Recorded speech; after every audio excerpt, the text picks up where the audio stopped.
Тепер є. Тепер є, і сьогодні ми не будемо нависати 5 хвилин.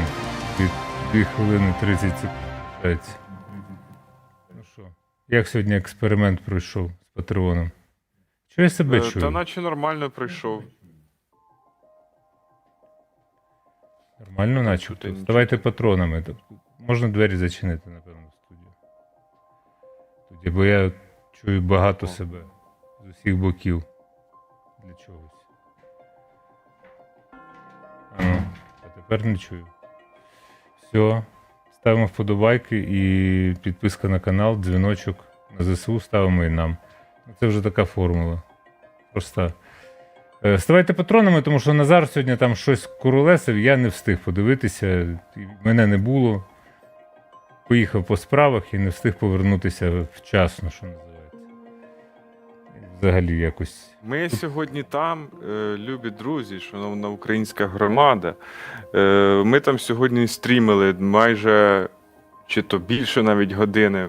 Ого. Ви могли з нами спілкуватися, ставити нам питання. Тому що ми там всією зграєю майже вийшли. Влад з Аліною, Аня з Богданом, Кримова, я був. Хто там ще в нас був? Значить, Тобто ви перехопили окраєць хліба Радіо Рома, так? Бо Радіо Рома було призначено для того, щоб відповідати на питання, а тепер отак, так? Ясно. Поки ну, тато це виїхав з хати... для патронів. Для патронів Да, тільки, так. Так що да, вставайте. так і є. Тато виїхав з хати, ми ще, значить, влаштували банкет. Ну це жарт. Ну, значить, будемо практикувати, Рейдерство тому що вас влаштували. треба ж стимулювати на Patreon. Йти і ставати патронами. Так що вперед, що називається, з піснею. І сьогодні, ну, для мене кволий день був, в верховині снігу нападало. Зима нарешті. Отут дощ таке було, мряка, а сьогодні сніжочок такий. Отак що така погода, ну і по новинах з самого ранку ти сидиш і оце як плуга тягнеш, як кінь. А що нам робить, Рома? Така вже наша робота. Така наша. Бачиш, он, Ну, моя функція стукати по журналістів гільзі. щімлять, бізнес щімлять, 8 секунд до початку етеру, і там ми ще розкажемо багато чого, словом, Йо. починаємо. Поїхали.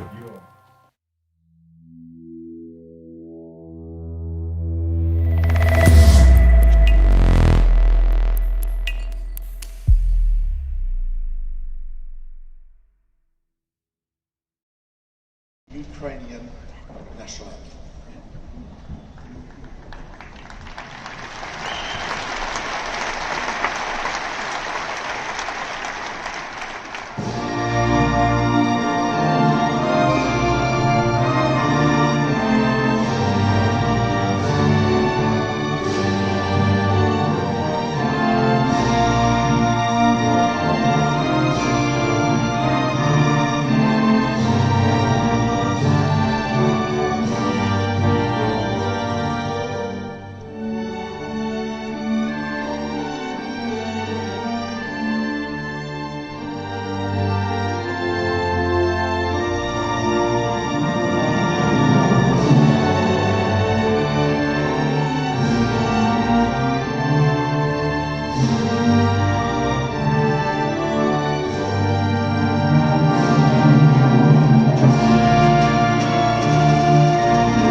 Так, ну хто так починає, Назар? Ну. У мене тут все поламалось, поки був гімн. Це поламалося, поки був Отако. він. Так. Оскільки у нас в студії вечірні, це ж історія про живих людей і, в принципі, про життя. Насправді так вони і планувалися в такому десь форматі, коли задумувалися десь дуже-дуже вже давно, ще до 24 лютого, що, хоча я думав, що людей буде більше в кадрі, це невимушене спілкування по подіях дня, ми збираємо докупки, аналізуємо, не вдаємося до якогось гайпу дурного абсолютно, та? Не збираємо якихось псевдоекспертів, ми самі псевдоексперти з усіх питань. Так що ось вечірня студія сьогодні буде у викладі Назара Задарія. Моя функція, як завжди, нагадати, телемагазин починає стартувати, як ви любите. За телемагазин ставимо вподобайки, підписуємося на канал, дзвіночок. Нагадуємо, що ми живемо за ваш рахунок, тому ми такі нав'язливі, як зимова муха. Щоб ти знав, тут настільки тепло в хаті, що взимку мухи навіть літають, хоча на дворі сніг. Але якщо ви ще не відвідали верховину, то я вас запрошую, можна тут зустрітися, перетнутися, якщо ви раптом приїдете. Але спочатку донейти. Про донейти. У нас є donate.skripin.ua, і там от всі можливі донейти перед вашими оченятками, вони пробіжать, як все ваше життя. Patreon, BuyMeACoffee, Приват24, Монобанк, PayPal. Ще є у нас рахунок громадської організації, це є в описі під відео. Та? Далі крипта на будь-який смак, а це основні такі штуки, куди можете кидати. Ну і плюс до всього я хочу нагадати, що ми, ясна річ, так само на баночки беремо щомісяця. Тут треба показати і мене, і Назарчика, і ці дві красиві баночки. Ось біля Назара це банка, це наша оферта з вашого боку для нас. Вона ж називалася «Щирий донейт», і називається, це одна єдина банка лишилася, от, тому що там QR-коди – це на поточні рахунки. Та? Оця баночка. І ми традиційно не спиняємося, збираємо далі на Збройні Сили України. Тому я сьогодні постукаю на початку в гільзу і наприкінці, коли буду оголошувати результати. Бо ви кажете, попереджайте, бо на вуха тисне. Ну а як вам не тиснути на вуха? Ну, дорогенькі мої, ну як не тиснути на ваші ніжні вушка, якщо гільза, вона вже хоче досягти мети 500 000, всього 500 000. І ви ставите по 500 гривень, і тоді ми будемо рандомно визначати, хто є переможцем, хто є, стане власником цієї гільзи з автографом Залужного. Правильно, Влад, все повернув на камеру. От мені подобається так стукати, знаєш, точно, що як на іподромі. І тому котики мають стрибати у нас сьогодні протягом п'ятничного етеру. У мене не лише цей етер, у мене так само буде традиційний запис програми USA Plus UA, яка вийде завтра до вашого відома і до вашої уваги, як у нас багато з'являється інших речей, скажімо, які ми працювали і працюємо далі на каналі Skripin.ua, на який варто підписатися на канал Назара Задарія, підписатися на канал Катерини Супрун, на мій канал можна підписатися, на всі канали, які ви бачите з нашого оточення, можна підписатися, і ви будете щасливі, і ми будемо щасливі, що найважливіше. Не забувайте, ставайте патронами і кофеманами, ну і про кухлики вам теж привіт.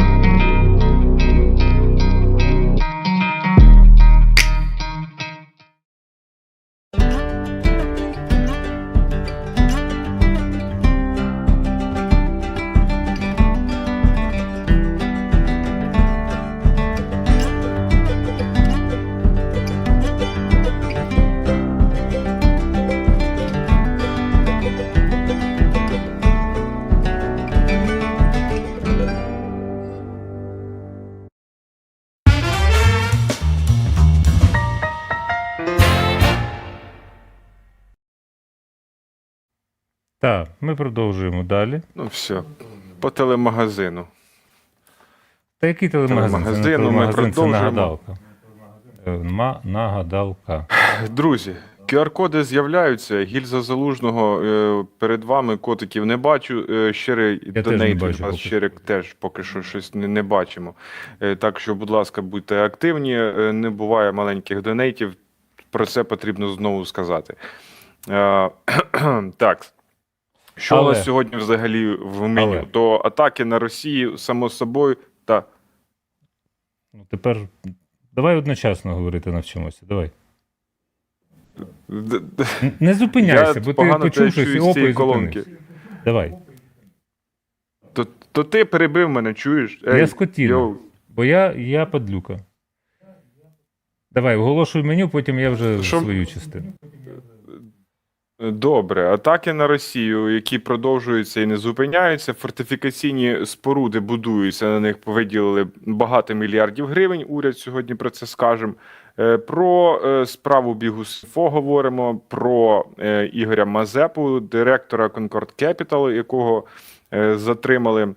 Ну, от і звинувачують там.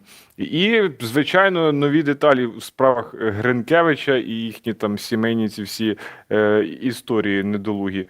Та й начебто все. Ну, да, і ще Іран, там в нього є зрушення до створення ядерної зброї. Оце все таке маємо сьогодні вчасно закінчити. Так, маємо вчасно Так. закінчити, щоб вчасно почати запис. Навіть раніше треба закінчити. Але у нас сьогодні гостя знову не буде, бо бігусята, як ти їх називаєш там собі так ласкаво. Не вони я все- їх так називаю, це вже я почув. так. Ну, так. Це нормально, абсолютно. В принципі, там буде пояснення з боку Бігуса, все решта інформації. Ну, знову я смикнув і Бігуса, і його редакторів, але я так розумію, їм не до нас, вони самі медіа можуть це пояснити. І ми спробуємо їх в цьому підтримати з поясненнями, а що ж відбулося. Хоча в мене виникають питання, але то таке, знаєш, не нагальне, бо слідство, я так розумію, триватиме, тому що йдеться про незаконне втручання в персональне життя. Але про все по порядку, і я одразу просто оця гільза, за яку. Чому я постукав, щоб зафіксувати, що зараз на рахунку гільза 87 тисяч гривень, ну вже, напевно, більше. Я дивлюсь, що почали стрибати котики, і це дуже добре. Гільза Залужного. 88 уже 300 гривень. Фіксую. Початок був у нас 87, але хай далі рухається, і тоді зафіксуємо в кінці. Я постукаю в гільзу. Якщо хочете, щоб я не стукав, підписка на канал, вподобайки, дзвіночок і на гільзу Залужного. І так само нам поставити донейти, тоді я не буду стукати зайвий раз, нагадувати про цей опціон. Ну і у нас на оферта щирик, те, що я бачив на початок етеру, 57 995 гривень, 99 копійок. Ти сказав про Іран, тобто я зафіксував. Ти сказав про Іран. Але, окрім того, що Іран так прагне, прямо як у фільмах оцих всіх голлівудських диктаторів і так далі, знаєш, оці всі ядерні бомби, погрози, терористи. Чим стаєш старший, тим це все смішніше з одного боку виглядає. Хоча в дитинстві я дуже сильно боявся ядерної війни. Там, ну, Радянський Союз так розкручував цю тему, що от американці, там все. І це просто постійний стрес, ну, в дитинстві. Тобто для дітей, я вже мовчу про дорослих, тобто всі жили в стресі, боялися, що от буде наступна війна. Натомість зараз ми живемо в іншому стресі. У нас є війна, не ядерна, але теж страшна війна, бо Росія напала на Україну. І у нас лишається буквально 1 місяць, як виповниться рівно 10 років, як ця війна стартувала 20 лютого 2014 року. Про це не треба забувати, і коли вам щось там кажуть до війни, то тут треба завжди уточнювати. А коли ж вона почалася? Це точно, що вже споріднене питання, коли почалася Друга світова війна. Коли почалася російсько-українська війна? Вона почалася 20 лютого 2014 року, як тільки скінчився Майдан. Янукович втік. Ось це такі от речі, які перетікли. Майдан перетік у війну з боку Росії. Україна натомість була розгублена, я це розумію, але Верховна Рада працювала. І найвищий істеблішмент, якщо його тепер так можна назвати, не здійснив ті кроки, які мав би здійснити, і всі аж подальші роки до 24 лютого, та й навіть по сьогоднішній день багато чого не зроблено в Україні для того, щоб вписати це в міжнародне право. Але це такий ліричний відступ, тому що про Іран і так далі. ну, подивимося, там зробить Іран бомби, значить зробить. Ну, такий факт. Він весь світ поставить перед фактом. Ядерна бомба це не так просто, як комусь здається. Не лише треба мати збагачений уран, а й відповідні технології, які він може дістати від країн, які їх або мають, або сам почати розробляти. Але от Ізраїль, він спинився в розробці ядерної бомби, тому подивимося, як будуть розвиватися події. У нас же іншого виходу немає. Можемо оголосити голосування там на Ютубі, ви проти того, щоб Іран мав ядерну зброю чи за. А Україна має, як завжди, висловити глибоке занепокоєння, правильно? Ну, ми так вчора вирішили. Що Так, Ізраїлю маємо. можемо висловити. Можемо почати ми з тобою. Ми з Занепокоєння. Назаром висловлюємо глибоке занепокоєння з приводу іранської ядерної програми.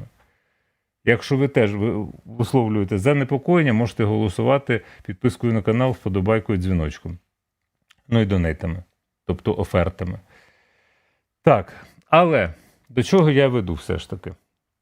Тепер про головне. Міністерство оборони Великої Британії повідомило про перші успішні випробування лазерної зброї.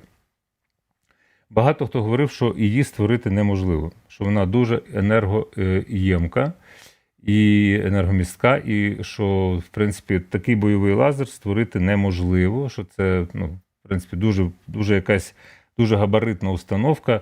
Деталі мені не зрозумілі, але це повідомлення офіційне Міністерства оборони Великої Британії. Лазерна система спрямованої енергії Dragonfire застосовується проти повітряних цілей. Нам би таку, правда, тепер от так сидиш, думаєш. От. І лазер Dragonfire працює зі швидкістю світла і здатний прорізати ціль. Ну, тобто він пропалює дірку, руйнуючи її конструкцію. От це таке от стисле повідомлення. Поки Україна, значить, зробила свої там реактивні безпілотники, ми про них говорили. Іран бавиться з ядерною зброєю, йому, я думаю, що весь світ може дати по руках. Вся Європа, між іншим, от як ми перейдемо до теми Росії, вся Європа і весь світ починають попереджати, що треба готуватися до війни.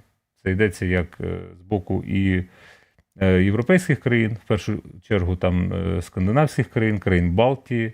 Те саме говорить, ми вже, здається, Дуду вчора ж цитували, правильно, що Путін хоче підпалити світ. Про те саме говорять далі, там на південь ми йдемо, Британія про це говорить. Поки там Байден вириває останні волосини значить, на чубчику Трампа, а Трамп намагається вкусити його за задницю, тобто весь світ котиться в одне місце, точніше він вже прикотився, просто ніхто не помічає, а це ми на самоті фактично сам на сам з цією страшною війною. Україна, я маю на увазі, тому що допомога дуже квола, давайте скажемо чесно. Вона є, але вона дуже повільна, вона квола, вона з затримками. Це не значить, що ми програли. Там, якщо хтось хоче, то може подивитися ці шикарні ролики на каналі, як же він називається? База, та? База Х'юстон чи щось таке. В Інстаграмі, так. Ну, і в Телеграмі там треба брати дозвіл на підписку. Тобто ти не можеш просто підписатися, ви там зробили штучним інтелектом, що ви не цей. Як там цей вірус називається? Ти не пам'ятаєш? Зараз. Зрадойобула, от. Вірус зрадойобула. Якщо ви чуєте, що хтось уражений вірусом зрадойобула, то посилайте його туди вслід за російським кораблем. От. І тому у нас немає іншого виходу, як збирати гроші на ЗСУ, підтримувати ЗСУ. І розуміємо, що окремо існує там і Рамштайн 23 числа, подивимося, чим він завершиться або почнеться. Є так само допомога західних партнерів, кожен окремо. Є так само у нас бюджет державний, звід там Гринкевичі і всяка нечисть крадуть гроші, але наша справа проста, нам своє робити, ми збираємо гроші. Так що ще раз нагадаю, підписка на канал, вподобайка, дзвіночок, ставимо гроші на гільзу для Залужного, тобто для Залужного, на гільзу з підписом Залужного, бо ці гроші це на ЗСУ, вона перед вами, я не стукаю, зверніть увагу, я просто її вам показую, наскільки вона красива, вона тендітна, вона витончена. От, і так само не забуваємо підтримувати наш проєкт. Та й таке. Все, я закінчив. Якщо продовжувати далі. Далі. Щоб продовжувати далі. Далі. Далі в нас йтиметься про атаки на Росію. І вони вже, знаєте, дуже часті стали від початку цього року, і нас запевняють, звісно, що це буде продовжуватися, оскільки в Україні є безпілотники різної дальності дії, в чому ми можемо пересвідчуватись уже вкотре. А от, до речі, про цей лазер британський, то писали, що він може вражати монету на відстані 1 кілометр. І більше там технічних, тактико-технічних характеристик ніяких немає.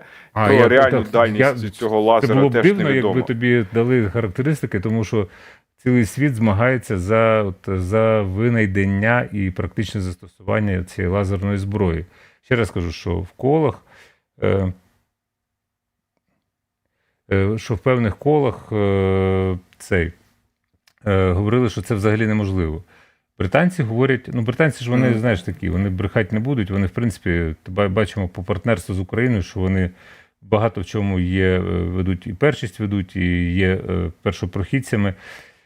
І мають сміливість, це, очевидно, островний спосіб життя. І вони 1 фунт, це десь отака монета, тобто з відстані 1000 метрів, вражає отаку монетку. Я не знаю теж, треба бути ідіотом, щоб розказати, як же воно працює.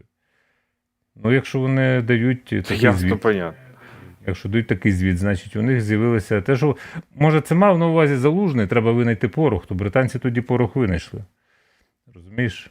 І, в принципі, технологічно, ця війна технологій, це теж треба зрозуміти, технологічно, все ж таки західна цивілізація веде перед. Щоб там Іран не намагався зробити, чи це коли було винайдено ядерну бомбу, аж коли Іран збагатив собі уран. Тобто це мати треба клепку тепер в голові, як її застосовувати. Бо в Північної Кореї вона теж є. І Північна Корея ніяк не обтяжена ніякими угодами про нерозповсюдження і незастосування.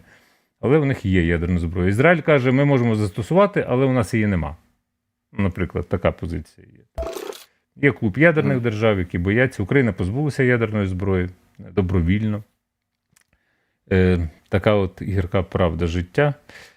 Тому що, можливо, нам і брехали про неможливість її утримання і застосування, як так само, як з літаками F-16. Ми вчора цей кейс розбирали, сьогодні я знову підніму на USA+UA. Так, давай поїхали на Росію. Да, далі. Атаки на Росію, продовження.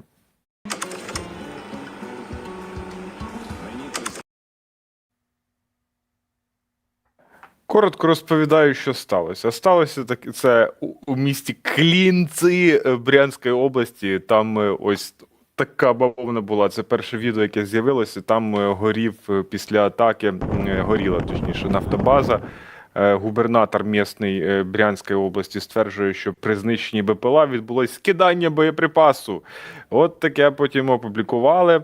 Атаку на нафтобазу на Брянщині та і ще завод пороховий під Тамбовом там був уражений. Це операція Головного управління розвідки. ЗМІ, їхні джерела, точніше, в спецслужбах про це дізналися, це їм підтвердили. Наприклад, про пороховий завод сказав, і за даними, наприклад, джерела УП, наслідки атаки по пороховому заводу уточнюються. А от у Клинцях є значні пошкодження військового об'єкту.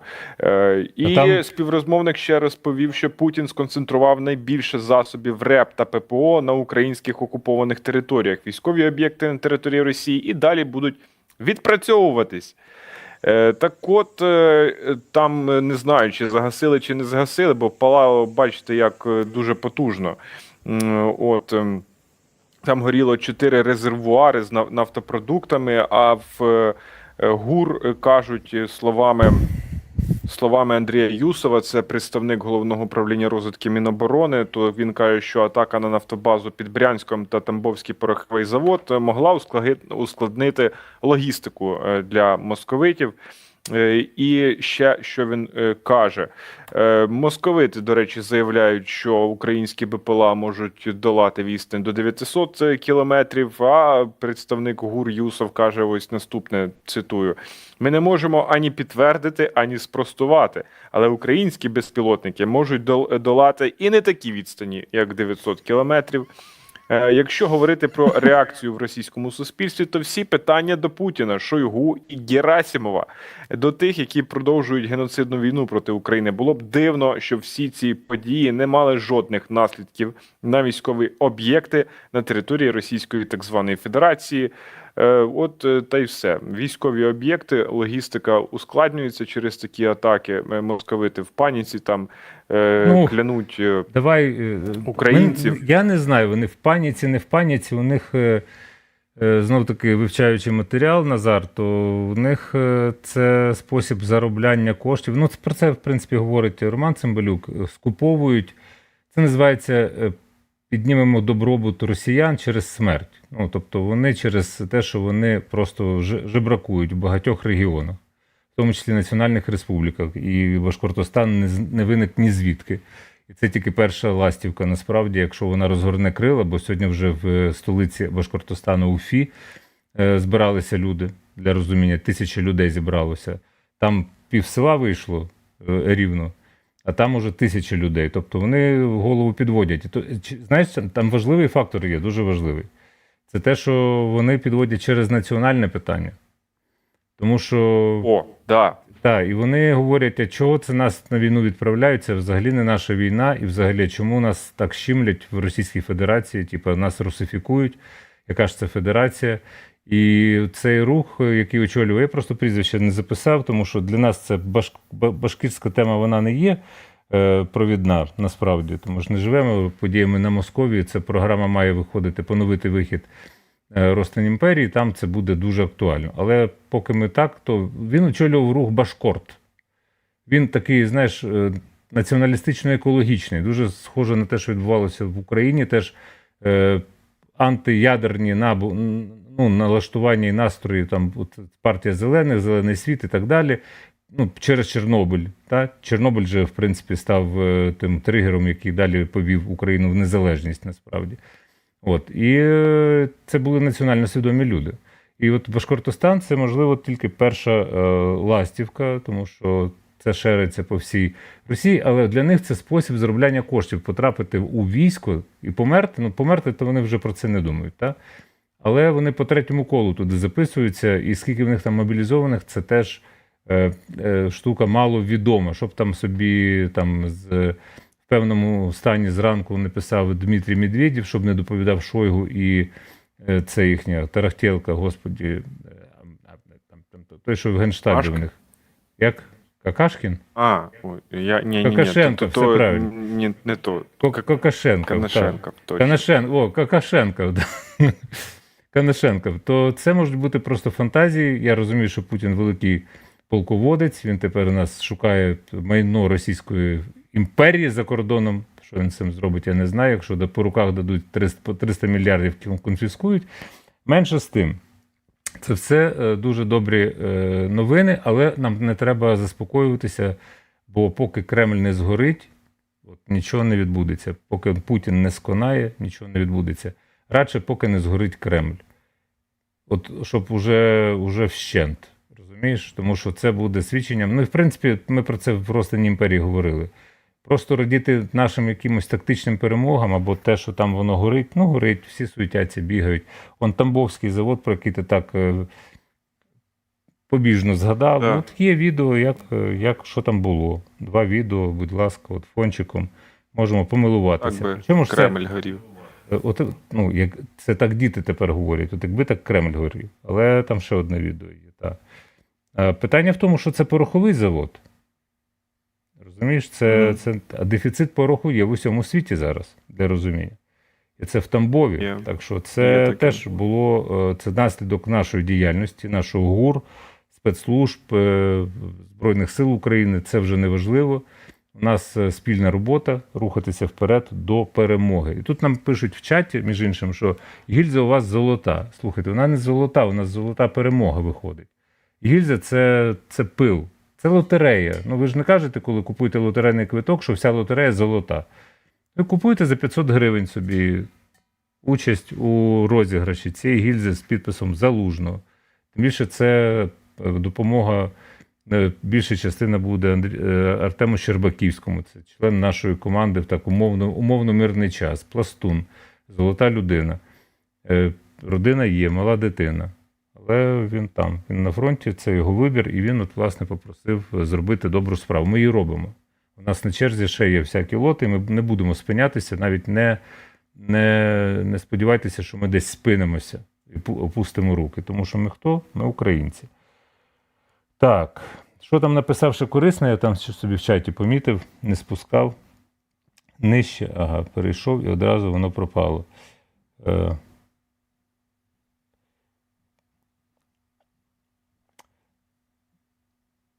Тут Наталя Полєва. Майже кожного разу пан Роман каже, що сьогодні Назар головний, але дуже рідко так виходить. Я вам поясню, Назар верстався, я не верстався сьогодні. Я тільки про лазер вклеїв і поставив про лазер і про Тамбовський пороховий. А мені завжди є що сказати, і тут мені потрібна спеціальна людина, нам потрібна в команді, яка закриватиме мені рот. І там писав наш глядач, я знайду, потім поїдемо далі. Давай.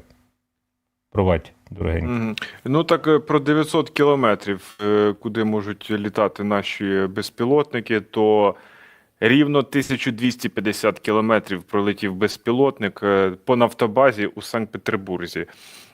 От, і безпілотник влучив, як ми знаємо, і це буквально ми вчора розповідали, а ось Олександр Камишин просто підтвердив про дальність польоту. Він каже, що ми здатні виробити щось, що коштуватиме $350 за штуку, і щось, що полетить до Санкт-Петербурга. Тож цієї ночі ми влучили у ціль, і ця штука пролетіла рівно 1250 кілометрів, а Олександр Камишин – це міністр з питань стратегічних галузей та промисловості. Ну, якщо ми знову ж таки говоримо про дрони, то буде вам про дрони. Сьогодні о 20:30 одразу ж після етеру буде трансляція на Scripting.ua. Буде розмова опублікована з Віктором Цапюком. Це інженер, який розробляє не тільки FPV-дрони, а й розробляє і антидронові рушниці, і ці, як це воно, для боєприпасів, я не знаю, як це називається, словом, ви все там побачите. Його ще називають Василь Оборонпром. Він сам з Луцька, і чому Оборонпром, чому його так прозвали, ви, власне, і побачите о 20:30 на Scripting.ua. Також паралельна трансляція буде на каналі Назар Задарій. Хто хоче підтримати мій канал, то you're welcome. Доєднуйтесь до перегляду і ставте вподобайки, підписуйтесь, наголошую. Тим часом ми згадували вже впродовж цього тижня про цифровізацію війська, тому що Рада ухвалила відповідний закон, і це стосуватиметься електронних реєстрів військовозобов'язаних. Так от, Міноборони планує запустити... А Василя Цапюка ми не покажемо трейлер, так би мовити. Назар. Ну, от якби тут... Покажемо, звичайно. Побіг уже. Так. І в такому випадку, в чому ваша фішка? Наша фішка в тих речах, про які я якраз і не розповім. Нам друкує весь світ. Кажу, коли прийшло з Great Britain, я просто на сраку сів. Реально, типу, я відкриваю, я не знав, що вони їм передали. Датчані взагалі наркомани якісь реально, вони такої фігової якості надрукували, що ну, поляки почали друкувати дуже нам неякісно. Коли ми їм дали ляща, вони стали робити найякісніше серед всіх. Реально, німці класично, фіни неймовірні. Оце фінський 3D-друк. Над чим ми працюємо саме в дроні зараз, да? Тобто я не розповім, тому що це річ, за якою має бути майбутнє. 15 градусів кут. Тримаєш в напрямку дрона, вмикаєш, і дрон або сідає, або падає. З парка до Мавіка. Тут друкуються корпуси, нова система скидання. І ми почали маркувати наші системи скиду, СВУ, бо це не для продажі. Сказав чувак, що в тебе скиди купляв. Я купляв? Ну да. За гроші? Ну да. Кажу, ні, бляха. Яке прізвище? Хто? Танк знищили моїм боєприпасом. Чувак 4 танка знищив системами скиду моїми. І, до речі, один знищений танк, я вже окупив свою діяльність, бляха. Всю, з початку війни. Економіка, отут, бляха, важна штука. Все, виходимо. От, дуже цікаве виробництво, воно децентралізоване в межах України і поза межами.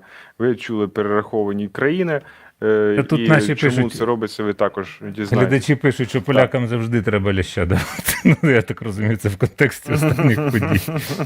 Але в нього лексика, у пана Укроборонпром лексика прекрасна. Це так розказує, натхненно. Так. Ну, я тут виписую повідомлення Людина з з цим чату. живе і...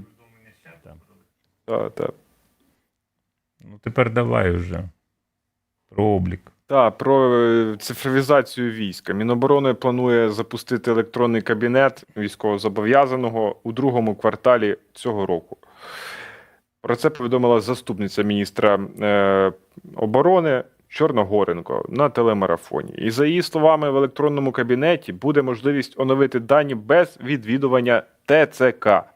Ще вона розповіла, що ухвалений Радою законопроект 10062 про цифровізацію армії удосконалив взаємодію між реєстрами, розширив перелік відомостей про військовозобов'язаних, резервістів і призовників системи оберіг, ну, яка вдосконалюється відповідно, бо вона вже існує давненько. І ще заступниця міністра оборони наголосила, що це дозволить оновлювати оберіг за спрощеною процедурою, без зайвої бюрократії, довідок і ксерокопій. Не потрібно буде нести купу документів. Ми зможемо отримувати ці дані в режимі реального часу з інших реєстрів, заявила заступниця міністра оборони. Крута ініціатива, реалізація, як ви бачите, ну, не дуже швидко відбувається. Назар, я тут тобі Відбуватиметься.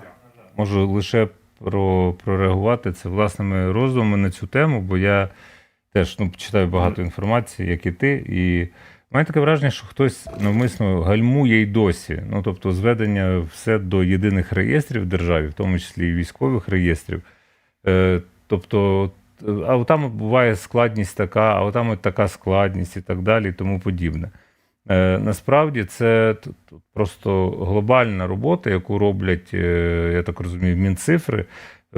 З Федоровим ми не спілкувалися, на жаль, тому я не буду тут компліментарної лексики застосовувати, тому що я з ним не знайомий, але коли почалося все 24 лютого, все цей величезний двіж, то вони дуже швидко відреагували, надали Starlink, але він тепер не працює. Що з ним робити, я не знаю, тому що він назавжди відданий нам. На металобрух не здаси, перепрошити його не можна. Ну, одним словом, там це питання не вирішене. Менше з тим, але все одно це зведення реєстрів – це дуже велика робота і дуже важлива робота. І це, власне, те, про що ми талдичимо, постійно талдичимо. Це облік ресурсів країни. Ну, тобто, замість того, щоб робити перепис населення, за великим рахунком, тобі треба цифровізувати всі реєстри, тому що коли людина народжується, в неї є свідоцтво про народження, коли людина помирає, свідоцтво про смерть. Нашу перепис населення для уточнення даних хіба, можливо, але якщо буде діджиталізовано все в країні, а воно мусить так бути, тому що це пришвидшує рух країни вперед і прогрес країни, то тоді перепис населення він не стане необхідним, перестане бути необхідним. І потім можна буде ставити питання і про вибори, і як їх проводити, це вже технологія, про що ми говорили. Але от вони подолають оцей Рубікон, воєнний облік, в принципі, у електронному вигляді. Я б хотів сподіватися, що подолають, тому що це важлива історія. Дуже важливе зведення реєстрів. Але в мене таке враження, що ці всі роки хтось або навмисно перешкоджав, або це було шкідництво. І досі воно триває. Каже, буде впроваджено, там сполучення знову якоїсь оберега і так далі. Я в цьому не фахівець. От я знаю, як працює Дія. Вона працює дуже зручно для людей. От просто зручно. Такого застосунку Україну в приклад ставлять. Немає в Німеччині, скажімо, немає такого застосунку. 100%. В Росії там це госуслуги, це там дуже така ниця пародія на, взагалі я не знаю на що, на життя.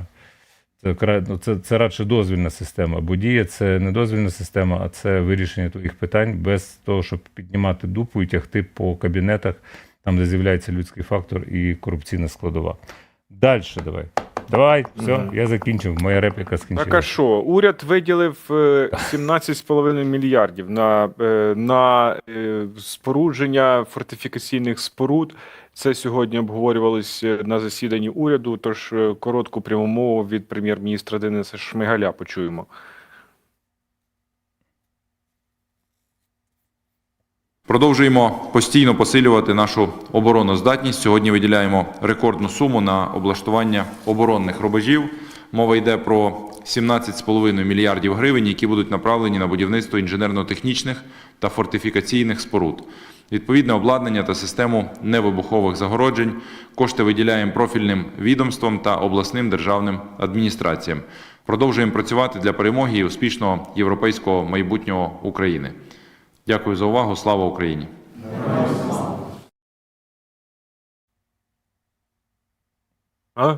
Героям слава! От таке засідання було, щоб ви бачили, бо у нас немає змоги дивитися ці їхні засідання всілякі. Ну, то таке. До Ради ми теж не маємо доступу. Це про журналістів і всіх громадян, які живуть в Україні і поза її межами. Перед тим, як ми подивимось Тараса Білку і його черговий випуск «Не стять», 964-й день, то закликаю вас накопичувати банку Гільза Залужного і накопичувати банку на щирий донейт. Всім вдячні. Котики тут будуть зараз стрибати, я розумію. Сподіваюся. Я не От, знаю, як спонукати людей до стрибання котиків, окрім того, що ви просто берете і перераховуєте гроші. В принципі, там в описі є інші шляхи, але у нас то це працює, скажімо, ефективніше, коли ви бачите, от прямо як воно наповнюється, скільки відсотків ми подолали, там скільки відсотків у нас на гільза. Гільза Залужного подолано вже 17%, правильно? 17. А на щирий донейт? Так, 19. Ну так слухай. 19. Давайте так от фінішуємо все разом, тому що щирий донейт – це на кінець місяця. Ми там скільки буде, стільки буде. А гільза, поки не збере 500 000, то нічого не буде. Так що давайте, хай котики стрибають від радості і щастя. Тарас Білка, не стять.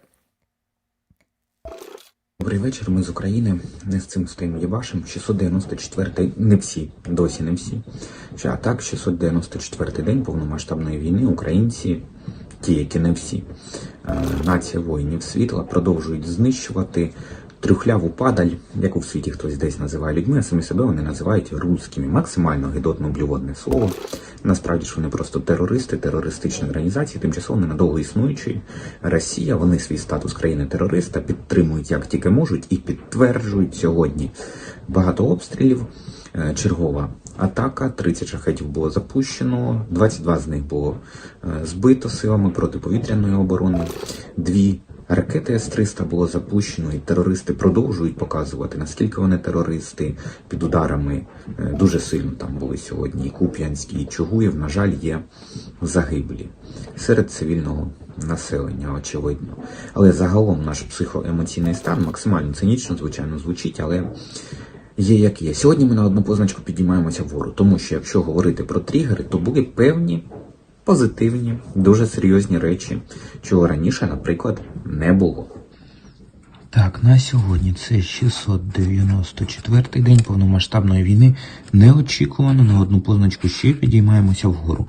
Все дуже хиткі стани, але от поступово якось ми, бачите, з самого дна трішечки піднялися.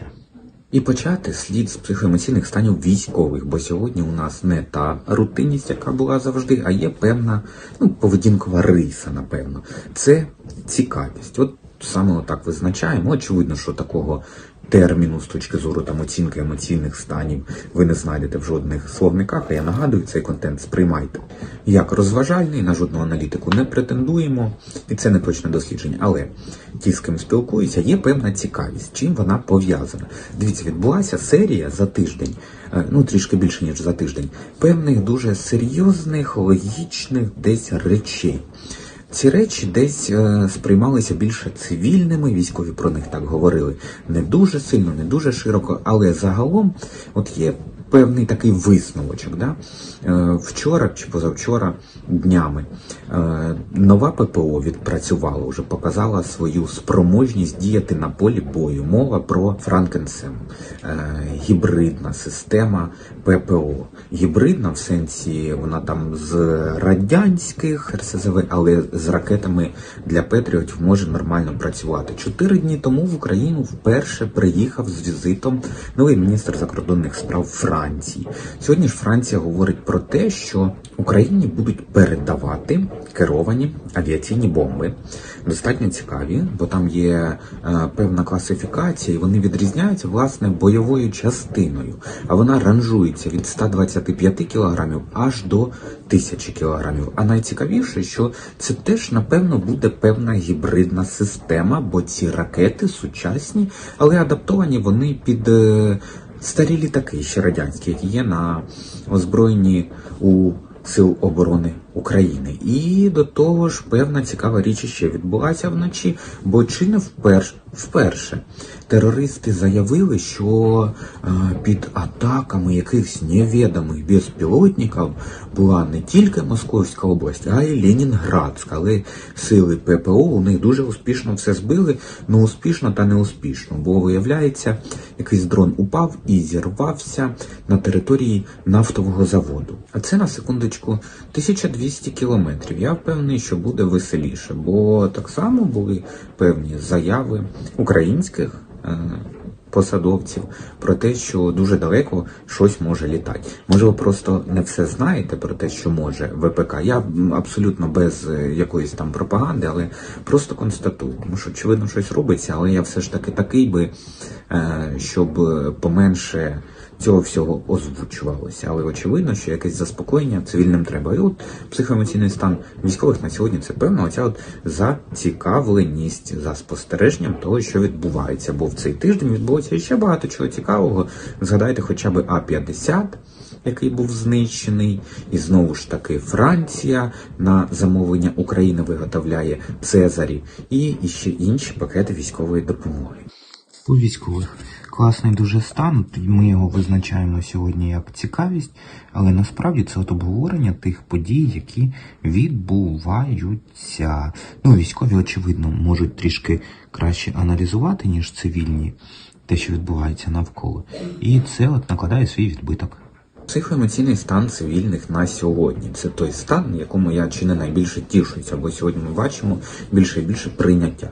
Поки хтось там розводить свої дискусії з приводу мобілізації, хтось аналізує певні дії, які відбуваються, і та ситуація, яка є. От ті люди, які з головою більше адекватні, не зрадайобять, то цей етап прийняття, хочете не хочете, поступово він приходить і надходить до нас. Теж перманентний такий стан, але, на жаль, нам не вдається його зазвичай довго втримати. Дуже сподіваюся, що цього разу у нас буде все трішки по-іншому, знову ж таки ключовими тригерами, бо те, що безпілотники долітають там до Ленінградської і Московської області, ну і знову ж таки оці от нові пакети військової допомоги, повертаючись до цих от керованих авіабомб, які оголошено, що будуть передавати Україні. Мова про АСМ «Хаммер». До речі, голова Міністерства оборони Франції заявив, що щомісяця Україні передаватимуть 50 таких керованих авіабомб. По цивільних прийняття, оце от офігенний стан, якого я завжди, його от мені завжди прям не вистачає. Сьогодні є. А інформаційно-психологічні операції терористів на сьогодні намагаються вони всіляко насипати пилу в очі своїм же согражданам. Ну, як це так м'яко сказано, настять їм в вуха і в очі, і куди завгодно на своїх же граждан. Тому що вони розхитуватимуть тему зброї, але під яким ракурсом? Під аналоговнятним, звісно. І по ІПСО сьогодні зброя, але під, знову ж таки, цікавим достатньо ракурсом це подається. У них все хорошо, і у них багато всього, і нічого такого страшного не сталося. До речі, Financial Times написали, подобається вам це чи ні, але, звичайно ж, подобається, але багато хто скептично сприймає оті от санкції, про які ми про них уже і забули. Говорять про те, що економіка терористів дуже сильно постраждала, і насправді все набагато гірше, ніж можна уявити. Дуже сподіваюся, що ми це будемо надалі більше і більше бачити, як це буде відгукуватися негативно, звичайно ж, на ВПК терористів. Ну і пам'ятайте, найважливіше, терористи багато що скажуть, багато що зроблять. Нам нічого іншого не залишається, крім як не стять, стоять і їбашить.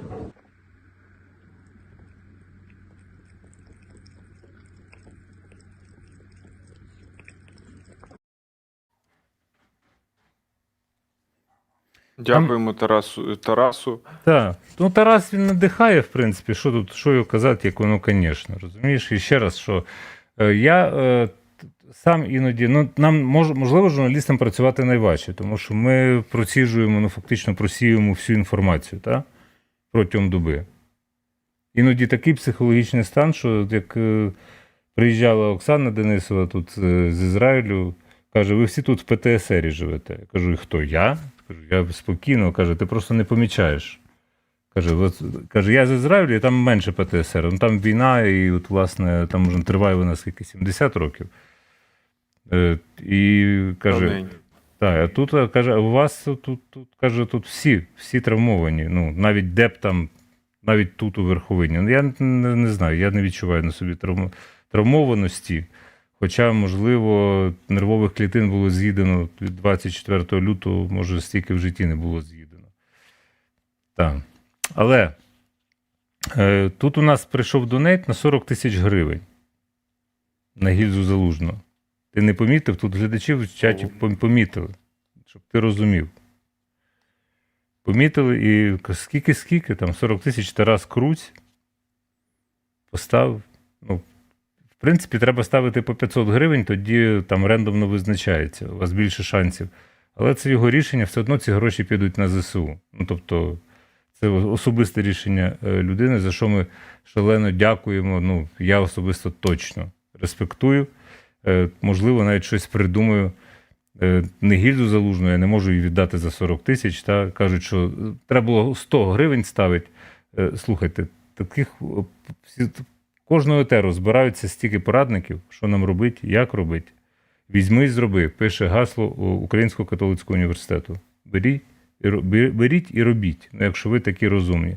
У нас є наша пропозиція, ми її презентуємо, гільза з підписом Залужного. Ставити 500 гривень, це на ЗСУ, все піде. І потім буде рандомний розіграш. Уже там 20, скільки? 5%, так? Так. 25%, чверть. Я думаю, ми сьогодні урочисто оголошу, що про 1/5 ми зібрали. Ну, вже не 1/5, вже чверть. Тобто лишилося ще 2 стрибки і все. Тобто 3. Раз, два, 3 чверті треба зібрати ще. І тоді будемо розігрувати. І про нас не забувайте, ми такі котики, і зайчики, і тиранозаврики, і ховрашки, і небайдужі просто люди. Тепер я трошки почитаю чат, щоб потім не було свинячий голос. Роман Гнатюк пише про лазери і всяка все це. Да-да, космічна гонка 2.0. Хай тепер Росія тратиться на спробах запалити лазер по жабам со спутника. Знаєш, в принципі, має рацію, тому що це виснажлива вся така гонка. Якщо в них навіть Китай поставив під сумнів, що калібр – це надзвукова ракета. Каже, це умовно надзвукова, в принципі, вони всі розібралися, всі сказали, гімно ваш калібр. Кінжал, точніше. Кінжал, ти хотів сказати. Кінжал, так. Мені властиво, мені вік дозволяє помилятися, знаєш, плутанина в голові вже, шумить у вухах і так далі.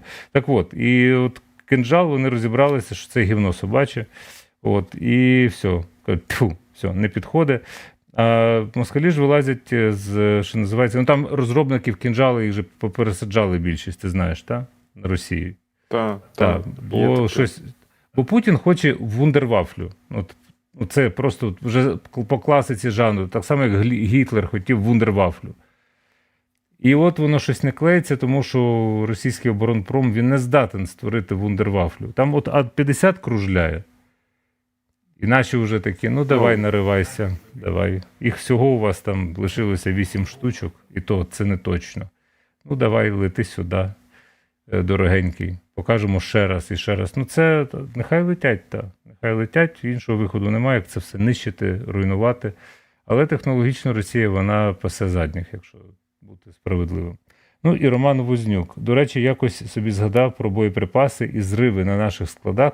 Богданівка в 3-му році, і ще в 15-му, 18-му, 17-му роках, і ще в Чехії, а ще я хочу нагадати, в Балаклії були вибухи. І це не просто так. Ну, тобто я переконаний, що це не просто так. Тепер воно стає зрозумілим, причинно-наслідкові зв'язки. Окей, на цьому все. Далі у нас наступний в порядку денному хто? Бігус.Інфо. Окей. Боже мій, який позор! Це точно.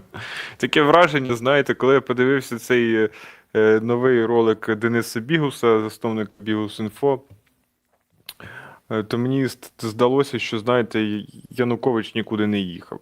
Він тут залишається собі, йому тут дуже комфортно. Ну, це такий умовний Янукович, я зараз проводжу такі паралелі. Слухай, Тому що якщо узагальнювати, чого робити не можна, Назар, то вся колективна влада – це такий собі умовний Янукович. Просто Янукович – це її потворне обличчя було. Вже не приховуване потворне обличчя. А так ти куди не плюнь, там, за великим рахунком, вони всі прекрасно знають кон'юнктуру. Вони знають, що таке потоки фінансові. Вони знають, що таке відкати. Вони знають, що таке формування бюджету. Вони знають, що таке трьош-меньош і що таке в судах порішаємо. Ти думаєш, щось у них помінялося в голові? Я не думаю. Я не думаю. Думаєш, це збіг, і тому ясна річ, що це завжди буде. Хто стежив за Бігусом, я не знаю. Не знаю, але Ну, і хочу він- знати. А я думаю, ми дізнаємося, Ром. От прийде час, бо це так ці не спустять. Ну, це розслідувачі, журналісти, і це дуже резонансна справа стала. Так от. Є інший бік ти не медалі. впевнений? Є інший бік медалі. Це не просто журналісти-розслідувачі. Тут у нас, скажімо так, завжди за цілими проєктами журналістських розслідувань можуть стояти, або здебільшого стоять якісь державні силові структури, дуже часто, які, так би мовити, годують необхідну інформацію і зливами. Тобто це не з'являється ні звідки. Давайте скажемо правду, і я б хотів про це з Денисом говорити, з Бігусом окремо. Чому я викликаю його, так би мовити, не дух, а фізично в етер, от саме з ним, навіть не з редакторами. Тому що в цій справі мені деталі зараз сам Денис нам і тобі, і мені, і всім розкаже. Тим більше це в них публічна інформація, вони як медіа можуть впоратися без адвокації, без пояснень в чужих етерах, у них свого вистачає. Але питання, хто тут тепер кому наклацає по одному місцю. Тому що те, що мені розказують, я просто не буду озвучувати, там, взаємопов'язаність і так далі. Можна лише припускати, а навіщо язиком тіліпати, якщо в мене доказів ніяких немає. Я собі занотував, а далі буду уважно стежити. Та? При всій симпатії до діяльності, нарваності Дениса, але тут те, що ми зараз будемо слухати, я собі зауважив, що в нього все-таки тональність відмінна від самого першого ролика, який ми дивилися от одразу по гарячих слідах. Твої коментарі стосовно цього шоу. Вітання! Ну що ж, за останню добу ми непогано так просунулись в розумінні ситуації навколо оцієї зйомки нас. І в попередньому відео, я впевнений, було видно, наскільки я вражений ницістю встановлення камери в готельний номер. Ну, фактично у спальню.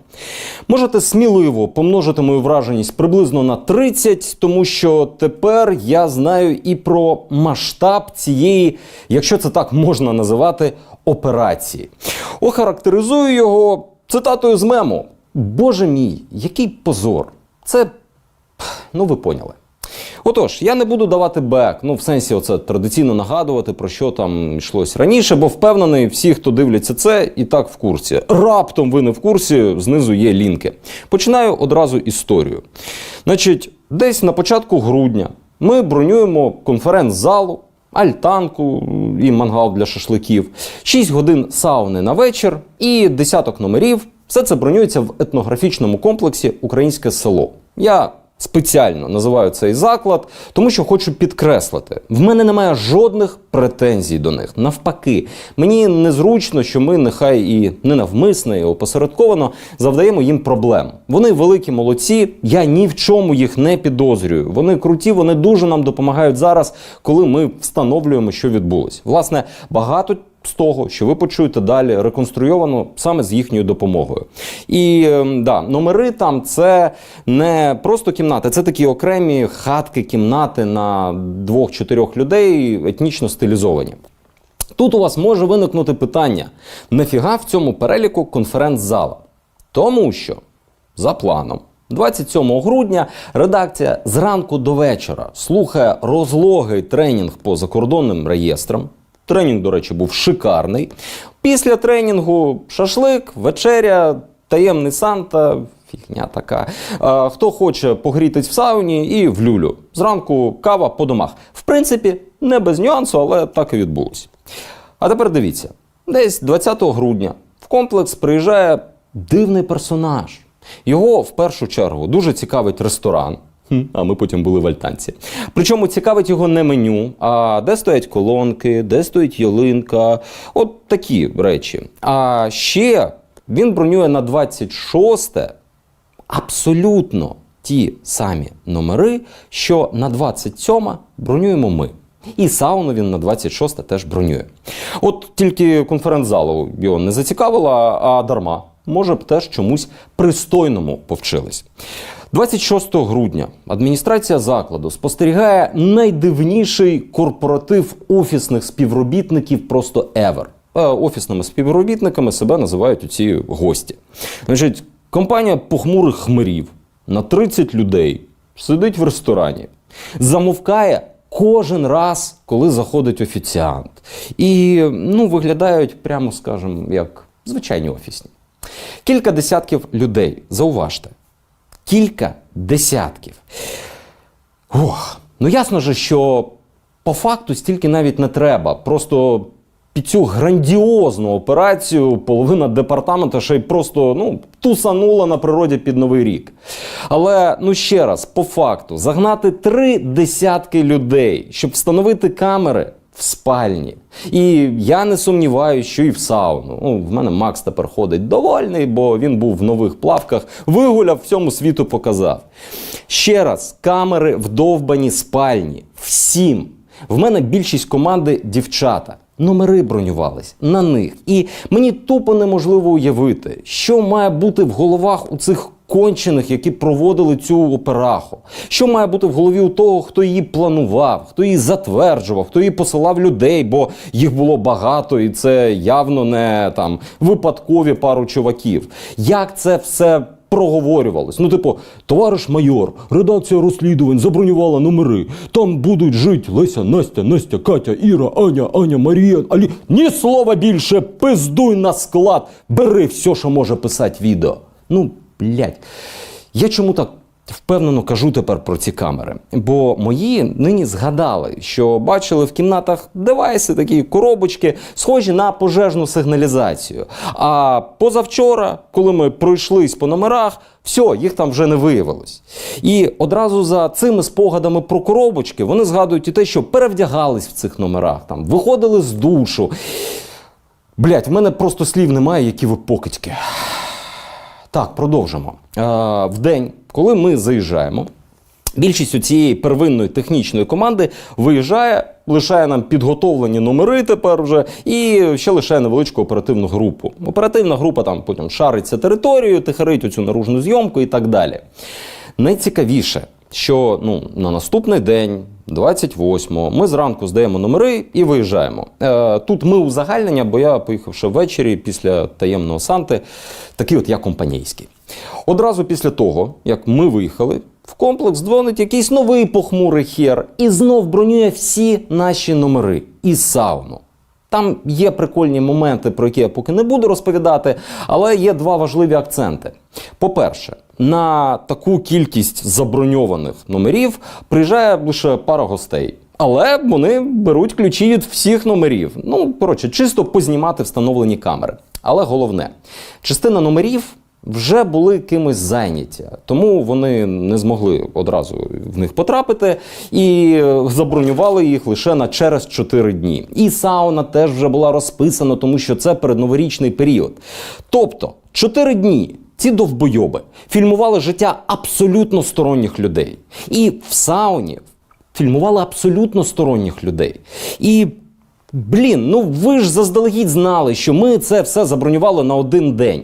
Невже на старті, під час планування не можна було забронювати все і за день до, щоб поставити, і одразу забронювати за день після, щоб все зняти, а не втручати ще у хрен знає скільки життів. Пать кончені. Оце вам такий цікавий апдейт по масштабу. Він поки що узагальнений. Я просто хотів, щоб ви бачили, що ми працюємо.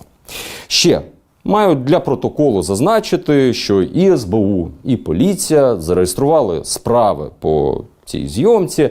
СБУ встигла першою і вже позавчора ввечері провела у комплексі обшук і вилучила сервери з відео із оцих камер спостереження на території. Ну, в сенсі отих законних камер на в'їзді, на виїзді і так далі, які фіксували всю цю операцію офісників напередодні нашого заїзду і після нього. Давайте так, я поки втримуюсь від коментарів і просто констатую цей факт. Юридичними моментами теж тут вас навантажувати не буду, просто знайте, що всі заяви написані, юридична робота там ведеться.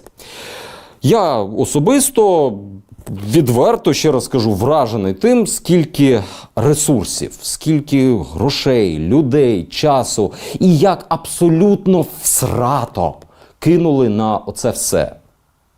Який грандіозний масштаб. В мене є ще трохи там більш філософських розмірковань, але це для окремого відео.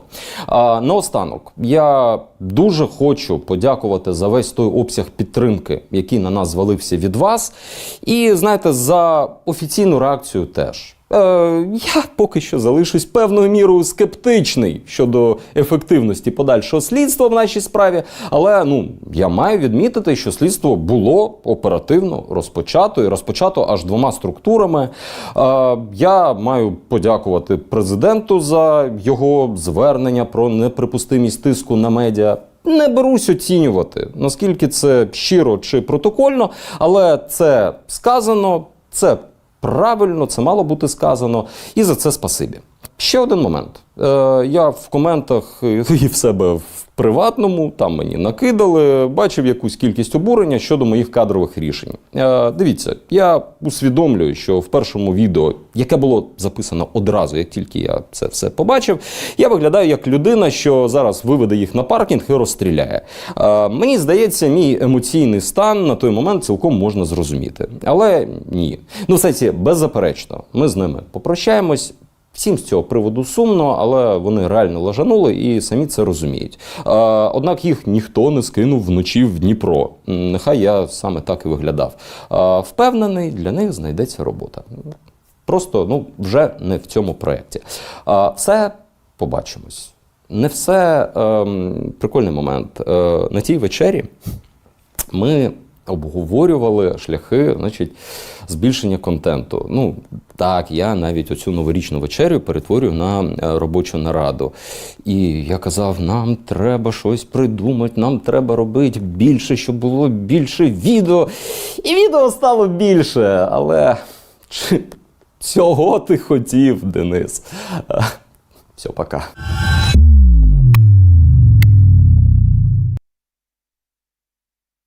Далі буде, як ви зрозуміли, і дуже ж хотілося б дізнатися, що це в нас така за контора, яка може дозволяти собі 30 співробітників направити на журналістів. Мабуть, що можливо йшлося про більше співробітників.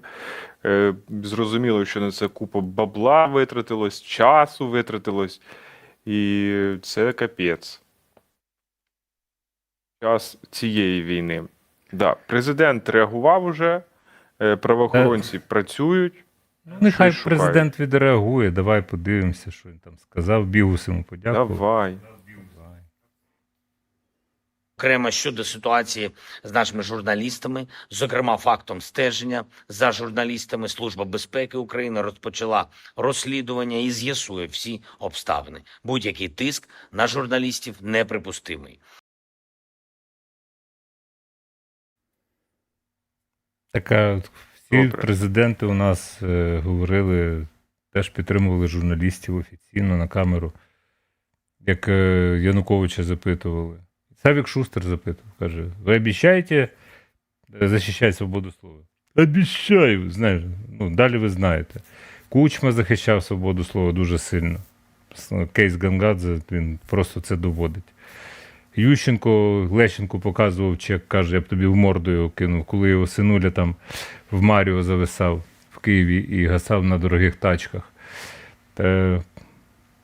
Ну, от у Зеленського діти ніяк не відзначилися. У Порошенка відзначилися і не один раз. Зокрема, в столиці Вони ще дуже малі. Лондонград. Ну, Міша малий не малий, там з наркотиками пов'язано, між іншим, і з алкоголем. Син Порошенка, і тюльпан в сраці. Про це вже розказували, я нічого нового не придумав і не скажу. Діти Кравчука хіба не були помічені там розпустою і розбещенням. Але то така стара компартійна школа. Але Кравчук постійно захищав свободу слова, і Порошенко захищав свободу слова. Казав: я захищаю свободу слова, але ми знаємо історію з каналом «Прямий», який належав Макеєнку, потім Чіп і Дейл поспішають на допомогу. Порошенко викуповує «Прямий», ну і так далі. І всі захищають свободу слова. Тут, знаєш, це все загальні слова, і, в принципі, я б тут зробив зауваження, наші глядачі не дурні, вони теж роблять по Денису зауваження, що це поки що без пруфів, все версія Дениса і його команди, на що вони мають повне право. Ще раз, тут важливо дотримуватися законів і Конституції, які вони мають застосовуватися однаково для всіх. Ми ж це розуміємо, правильно з тобою? Тобто позиція тут спільна, ти ж не будеш, ні, там для когось Конституція одна. Виходить, що Денис говорить і таке от там от поміж рядками, я читаю, особисто я. Я без претензій, поміж рядками, що та гляньте, які покидьки довкола, а ці так, ну такі припустилися якоїсь дрібнички. Ну так воно не працює. Ну тобто так не можна сказати, що я потім передумав, ми в Дніпро їх не скинули, там хотів звільнити, потім лінчувати, потім вирішив по-хорошому попрощатися. Я ще раз кажу, нікого не виправдовую абсолютно. Ну, стежити за людьми в приватному житті поза законом так неправильно, тобто це в принципі вже поза законом. Це не є ні доказами, нічим. Давайте тоді стежити за всіма, і буде великий брат спостерігає за тобою. Багато ми дізнаємося цікавого. І про журналістські колективи, і про політиків, і про простих людей, які трава єсть. Ні, та то не мені, то пацанам. Ну ми ж це говорили вже, знаєш, така розгалужена вся ця історія. Типа, хто тут святий? Святих немає. Всі ми люди, це правда. Але журналісти чи порушили закон в цьому випадку? В публічному полі? Ні. Чи порушили закон стосовно них, намагаючись зафіксувати, що вони вживають якісь речовини, але це їх особиста справа робити в готелі, вдома, там, де вони не в відкритому просторі. Це їхнє право. Тобто це не є...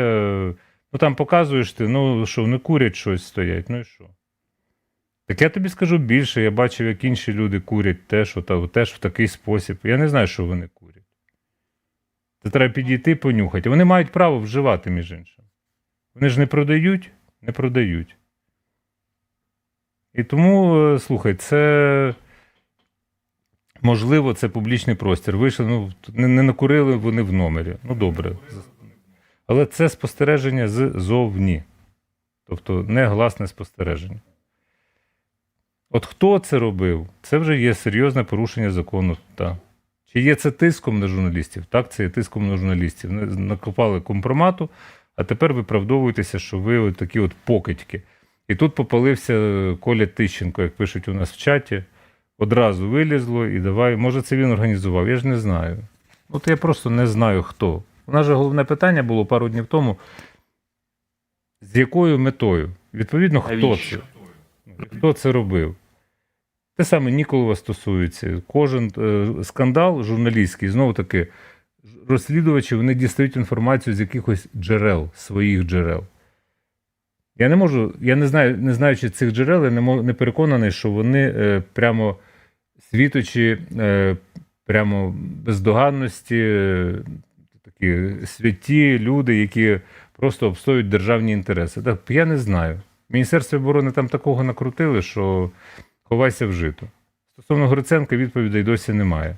Стосовно земельних ділянок, який був в уряді Януковича. Тому ми послухали Дениса, і нехай ця точка зору ми просто мусили оприлюднити, бо він не хочуть вони виходити у нас в етер поки що. А маса питань все одно лишається.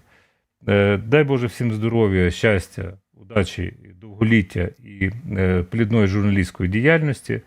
Ми не претендуємо на розслідування, тому що ми не є розслідувачі. Я просто знаю, що це дуже ризикований жанр в журналістиці, ризикований не лише стосовно свого життя, а і спокус, які висипає доля на тебе.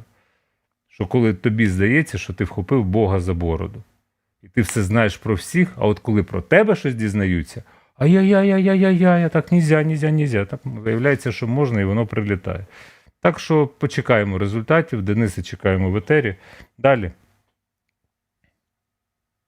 Юрій Ніколов, то нарешті через 4 дні після того, як до нього приходили невідомі додому, прокуратура Київська міська відкрила провадження кримінальне за фактом перешкоджання роботі журналіста Юрія Ніколова. Ну там не згадувалось прямо ім'я Юрія Ніколова, але з того, що вони написали про які є дані слідства, то 15 січня поточного року група осіб прибула до багатоквартирного будинку в Дарницькому районі, в якому проживає спецкореспондент одного з видань.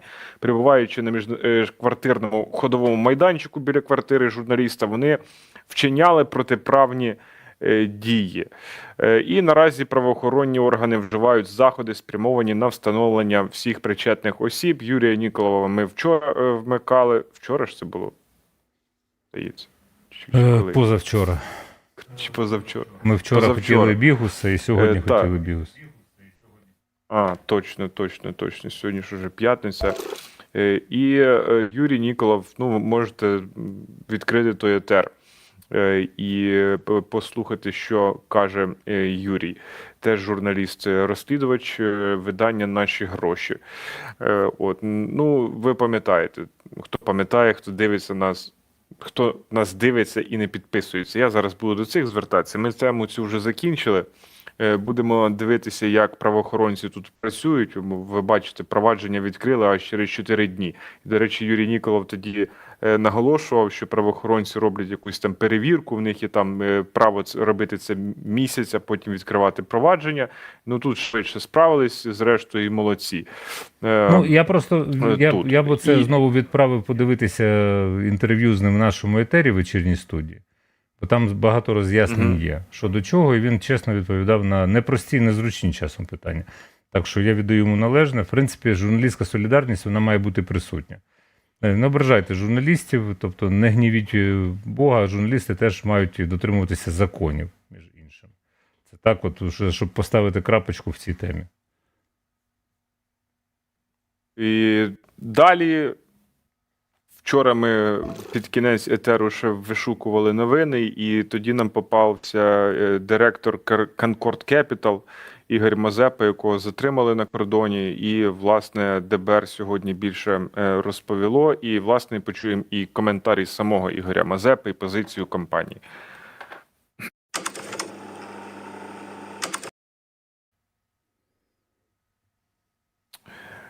Заявило, що ДБР, Державне бюро розслідувань,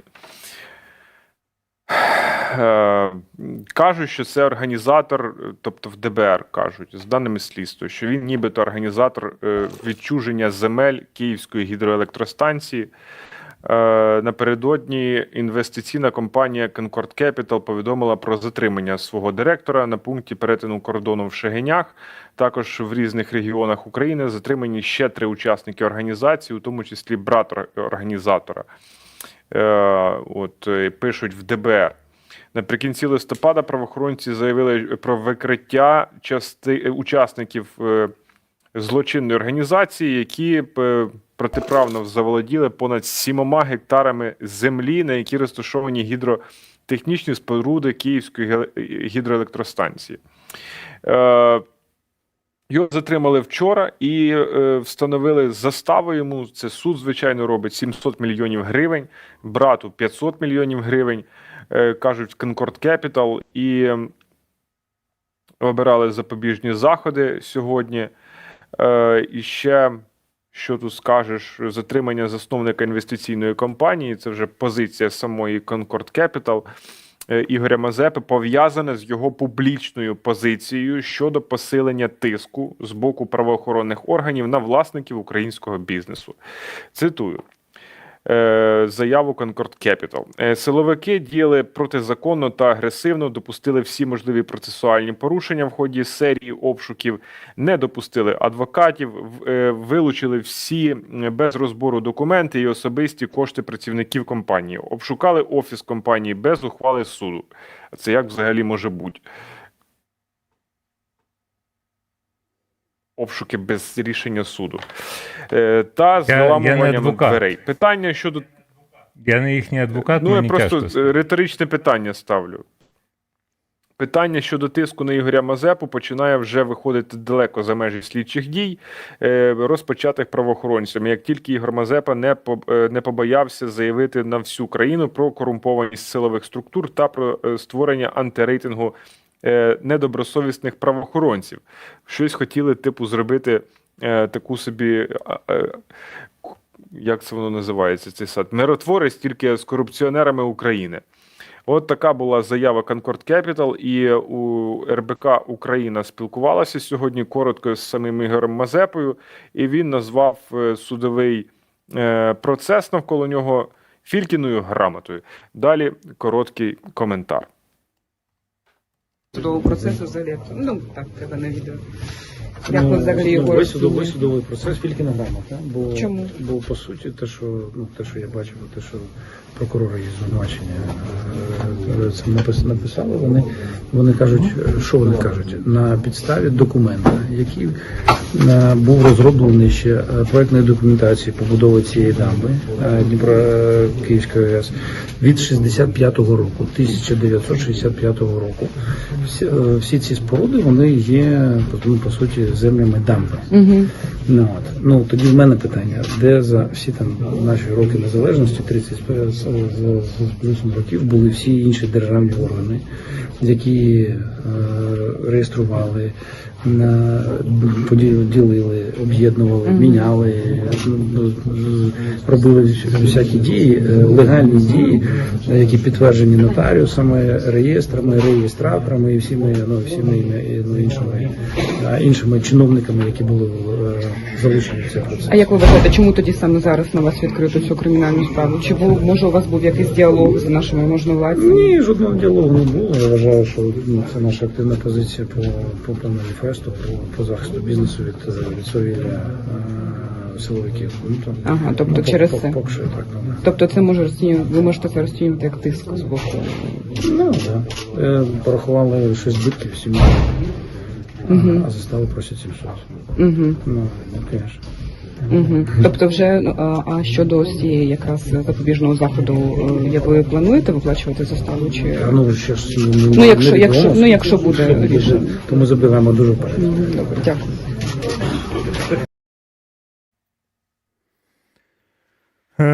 Щоб ви розуміли, то багато представників бізнесу вступилися за Ігоря Мазепу, при тому, що відмічають, що він не білий і не пухнастий, як і всі люди.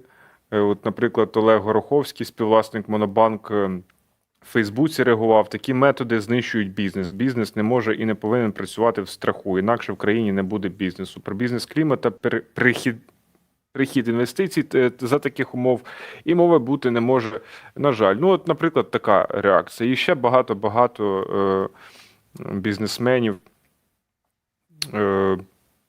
вписалися словом за Ігоря Мазепу. Ну тут наші глядачі пишуть в чатіку прямо, що тут радіо прямо НВ вписалося. Ну так, там такі, як там, відомий економіст там пишуть і так далі. Ну, є Вікіпедія. Я просто відкрив Вікіпедію. Я не знайомий з Ігорем Олександровичем Мазепою, який народився 2 липня 1976 року. Зараз йому повних 47 років. Так. Він має таку дуже, знаєш, строкату біографію. На виборах 2014 року був в списку партії «Сильна Україна» Сергія Тігіпка. Мав близькі стосунки з українським підприємцем Борисом Лошкіним, який неодноразово підтверджував, що Мазепа входить у число його особистих радників. Лошкін з Порошенком мали в спільній власності «Кореспондент», потім яке перейшло в нове время, тепер це НВ, яке належить Фіалі. Він серед власників платіжної системи Києві. У 2018 році ця система була заборонена на території України, і він, здається, з 2016 року мав близькі контакти з оточенням Порошенко. Журналісти схем неодноразово фіксували його нічні візити до адміністрації президента України. Після 2014 року, після початку війни, придбав російський платіжний сервіс в Києві. За даними ЗМІ, цим сервісом в тому числі користуються для здійснення переказів на непідконтрольній Україні території Сходу України.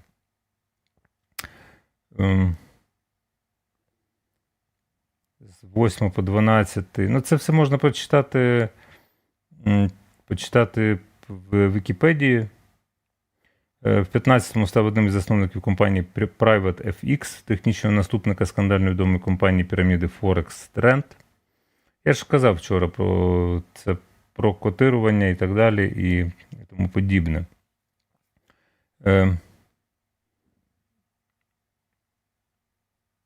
Ну, тут така в нього, я ж кажу, строката біографія, хіба що людей дивує, що через якусь ділянку, десь там щось, але, знаєте, іноді зачепляться, а потім не відпускають, як бульдог.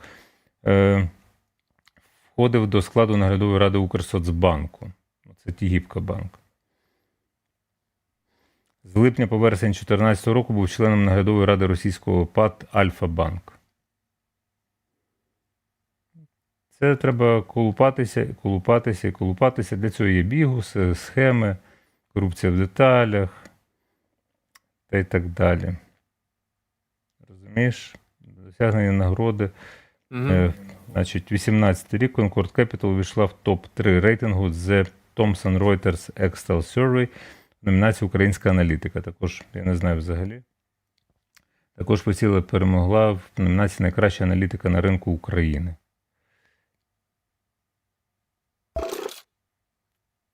Інвестиційна компанія. Про кейси інвестицій великі я щось нічого не бачу. Куди вони інвестували, в що? Не можу сказати. Почитайте самі, зробіть свої висновки. Ми тим часом, як завжди, будемо спостерігати, тому що ми не прокурори, не слідчі і не український суд, слава Богу. Назар, ти не рухаєшся навмисно, щоб я думав, що ти закляк. Ні, я просто бажаю успіхів нашим правоохоронцям і хай плідно собі працюють. На 5 хвилин, каже, підганяй власне. Так, і справа Гринкевичів, це вже буде таке на закуску.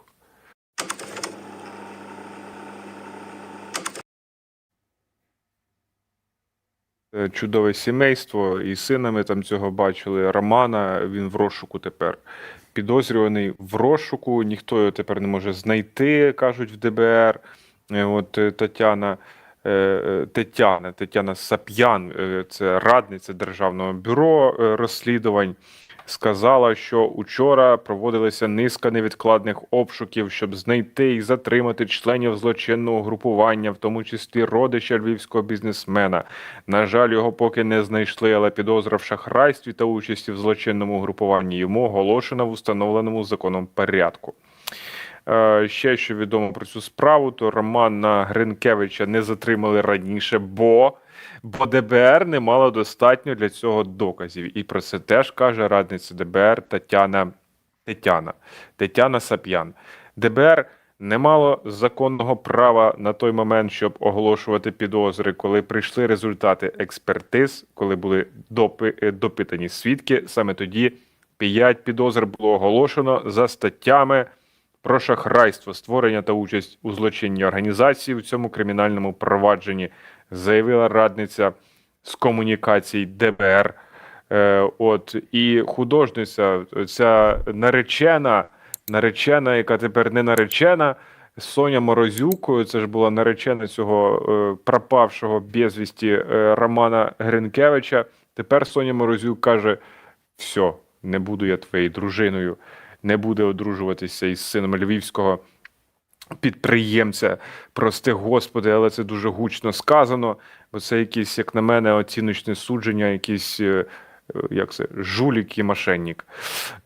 Але Я це не вже знаю. встановить суд. Ми з тобою не знаємо. кажу, що це Це все оціночне збоку судження. виглядає, ясна річ, що прикро для Соні Морозюк. Ну, я нікого тут не буду шкодувати, журналісти взагалі цинічні падлюки. Ні родину Гринкевичів, нехай буде слідство справедливе, але це все от дії ДБР, це, знаєш, типу, ой, не вистачало, а Соня Морозюк одразу. Ти чужа наречена, ти. Картопля товчена, вже все, сразу. Так закохалася, що... Що? Ну, це фраза як з Тараса Бульби. Брат, Я не знаю, ми будемо цей серіал продовжувати показувати, оскільки я так Та ні, розумію, для ми мене- ще будемо в ефірах Слухай, обговорювати. Для нас в цій ситуації важливі не оці емоційні гойдалки Соні Морозюк, родини Гринкевичів. Мене це взагалі мало турбує. Соня Морозюк мазня. Вона от виставку так назвала. Вона реально малювала якусь мазню. Ну, тобто її зробили за гроші, які, можливо, слідство доведе, вкрали з Міністерства оборони. Тобто під час війни. Оце найстрашніший момент. Тобто, от ми почекаємо тепер висновків і діяльного слідства, і справедливого рішення суду. Ми не будемо тут зараз сміятися, як Фейсбук весь регоче з дій Соні Морозюк і з того, як побачили 5 Гринкевича. Ну, це все для мене дуже вже така емоційна похідна. Да? Важливіше нашу справу робити просто вперто, мовчки бажано і наполегливо. Ну, тобто нам своє робить. Ми збираємо гроші для ЗСУ. І вас інформуємо, даємо аналіз. Та? От максимально розгорнутий. Наші емоції, вони часом вилазять тут. Ясна річ, бо ми живі люди. Так само, як і ваші вилазять. Тому підписка на канал, вподобайка і дзвіночок. І не забуваємо, що сьогодні був найбільший донейт від Тараса Круця, 40 тисяч гривень на гільзу. Тепер я от підбиватиму підсумки, тому буду стукати. Закривайте свої вушка. Тиранозаврики, зайчики, ховрашки і білочки. Це ми сьогодні закриваємо, так би мовити, точно як на іподромі. Зараз на поточний момент.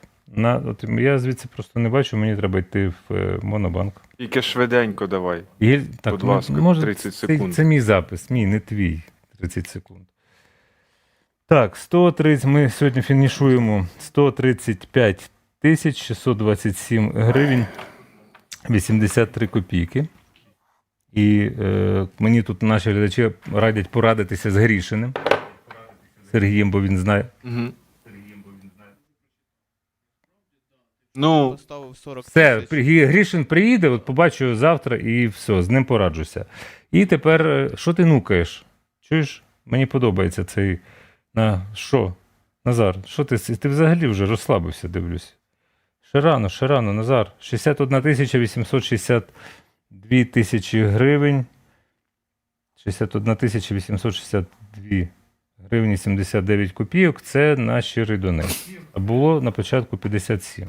Все, що ти хіхікаєш? Тобі смішно? Мені не смішно. Мені ж я працювати. плачу. А я плачу. Мені ще годину працювати. Всім дякую, хто був з нами протягом сьогоднішнього вечора. Тобто це була програма «Вечірня студія» на Ukrainian Media Network. Назар Задарій її підготував. Я долучався як міг, рот не закривався. Тому кохайтеся і будьте щасливі. Не забувайте, що у нас одна країна. З вами Україна. Слава Україні! Героям слава!